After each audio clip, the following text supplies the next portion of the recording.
अनभिज्ञता मतलब मैं अपने धर्म को स्वयं ही नहीं जानता।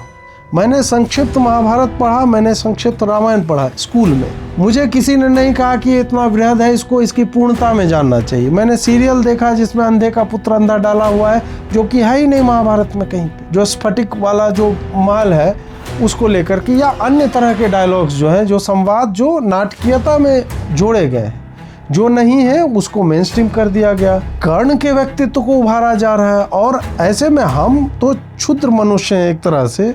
कर्ण के व्यक्तित्व को उभारा रश्मि रथी में हमारे दिनकर जी ने, और उनका भी संस्कृति के 4 अध्याय आप पढ़ेंगे तो उस वक्त आर्यन इन्वेजन थ्योरी इतना प्रबल था कि उन्होंने आर्यन इन्वेजन थ्योरी को लेजिटिमाइज किया है। भगवान शिव तक को उन्होंने लिखा है कि ये जंगल में रहने वाले लोगों के देवता टाइप के थे, क्योंकि उनके ऊपर भी कम्युनिज्म का उस वक्त जो उपलब्ध ज्ञान के स्रोत थे उनको लगा कि यही सही है। और यही बात आपको मेरे या मेरे जनरेशन के लोगों में दिखेगा कि कॉलेज के टाइम में we might come across as communists.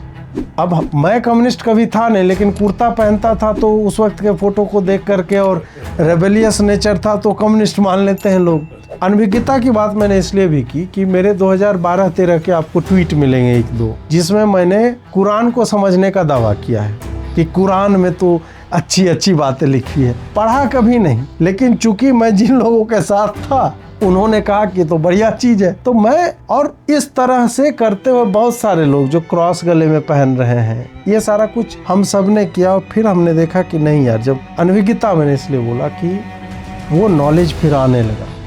Web जब ओपन होता है ना, जब कृष्ण को गालियां दे रहे थे लोग और कोई बता रहा है कि नहीं ऐसा नहीं है, इसका अलग पर्सपेक्टिव है, राधा जी को लेकर के कुछ बोल दिया जाता है या शंभुक वध को लेकर, और फिर जब वेब पे लिखा जाने लगा कि ये सारा काउंटर जब आने लगा, तब इंटरेस्ट जगता है। फिर आप ढूंढते हो, फिर आप पढ़ते हो, उसके बाद आपको पता चलता है कि नहीं भाई ये भी कुछ चीज है। सत्य यह है, हम जो कूड़ा ढो रहे थे अपने, उसको वी नीड टू अनलर्न।